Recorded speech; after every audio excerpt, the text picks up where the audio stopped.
Hi అండి. ఈరోజు సేమియా ఉప్మా ఎలా చేయాలో నా స్టైల్లో చెప్తాను. నా స్టైల్ అంటే కొత్త ఏం కాదు.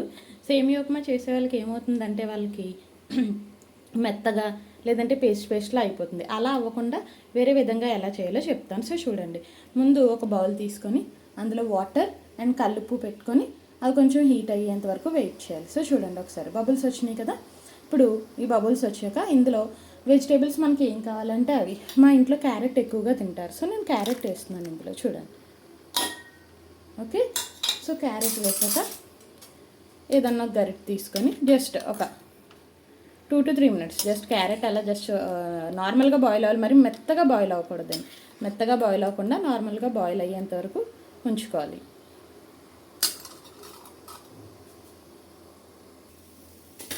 సో చూసారు కదా, ఇప్పుడు బాయిల్ అవుతున్నప్పుడు ఇందులో మనం ఎంతైతే సేమియా ఉప్మా చేయాలనుకుంటున్నాం ఆ సేమియా వేసి, అండ్ దట్టు కొంతమంది ఎక్కువ ఎల్లో కలర్లో తింటారు. మా మమ్మీ చిన్నప్పటి నుంచి నాకు పసుపు వేసే పెట్టేవారు, సో అందుకు నాకు ఎల్లో కలర్ అలవాటు. బట్ మా అత్తగారి ఇంట్లో ఎల్లో కలర్గా తినరు, వాళ్ళు ఏంటంటే వైట్గా తింటారు.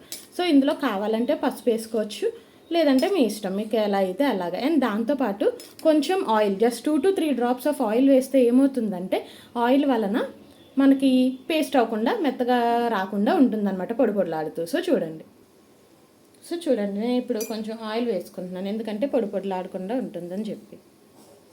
కొంచెం సిమ్లో పెట్టుకుంటే ఉడుకుతుందన్నమాట సేమియా.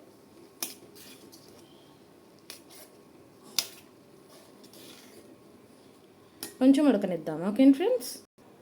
నేను కావాలి కాబట్టి, నాకు పసుపు కావాలి కాబట్టి కొంచెం పసుపు వేసుకుంటున్నాను. మీకు కావాలంటే మీరు వేసుకోవచ్చు, లేదంటే యూ కెన్ స్కిప్ పసుపు, నో ప్రాబ్లం. పసుపు వేసాక కొంచెం మళ్ళీ ఇంకొకసారి కలుపుకోండి, okay.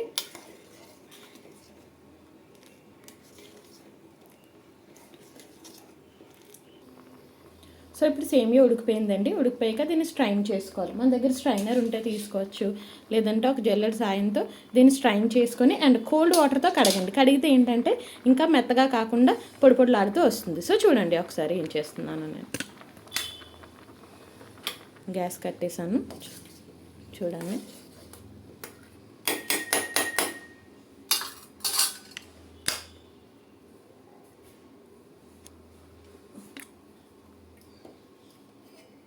Same as I told you, strain చేసుకోండి మీరు. ఇలాంటప్పుడు మీరు కొంచెం కోల్డ్ వాటర్ కనుక వేసుకుంటే ఏమవుతుందంటే, కోల్డ్ వాటర్తో కడిగితే మీకు వేడినెస్, హాట్నెస్ ఏదైతే ఉందో అదంతా పోయి పొడి పొడిలాడుతూ వస్తుంది అన్నమాట, ఓకే. అలా కడుక్కున్నాక ఏం చేస్తారంటే దాన్ని తీసి పక్కన పెట్టుకోండి, జస్ట్ ఒక 5 minutes ఆ కూలింగ్ తగ్గేంత వరకు, ఓకే. So leave it. తర్వాత దీనికి పోపు పెట్టుకోవడం, అది కూడా చూపిస్తాను. చూడండి, నేను ఇప్పుడు యాక్చువల్లీ ఇందులో చేయాలనుకుంటున్నాను. ఇందులోకి పచ్చిమిరపకాయ అండ్ ఇవేంటి కరివేపాకు ఇవన్నీ వేసి, అండ్ ఈ నీళ్ళు వాడిపోయింది కదా, ఇది కూడా ఇందులోకి వేసి కాసేపు అలా వదిలేసాం అనుకోండి, కలిపేసి. ఏమవుతుందంటే ఆ అరోమా ఏదైతే ఉందో పచ్చిమిరపకాయలు అండ్ కరివేపాకు ఇదంతా దీనికి పడుతుంది. పట్టాక ఇప్పుడు మనం దీనికి పోపు పెట్టుకోవాలి. ఆ పోపు ఎలా పెట్టుకోవాలో కూడా చూపిస్తాను, చూసేయండి.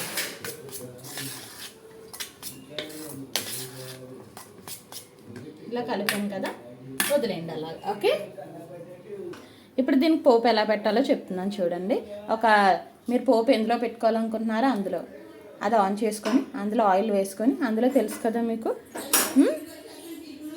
ఆవాలు, మినప్పప్పు, శనగపప్పు, అండ్ నేను వేరుశనగలు వేయట్లేదండి. వేరుశనగలు బదులు జీడిపప్పు వేసాను, ఎందుకంటే మా హస్బెండ్ వేరుశనగలు తినరు, ఆయనకి నచ్చవు. వేరుశనగలు వేసినా మళ్ళీ తీసి పక్కన పడేస్తారు, అందుకే ఇంకెందుకు వేస్ట్, ఎలాగో తినరు కదా అని చెప్పేసాను అవి వేయలేదు.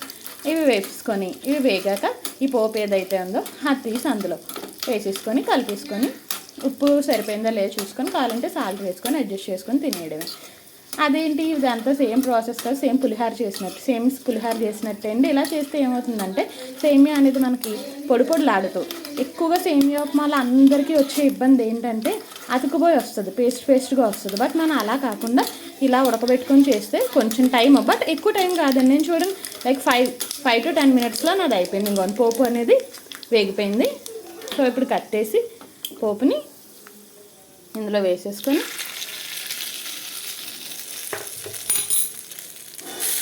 కలిపేసుకోవడం.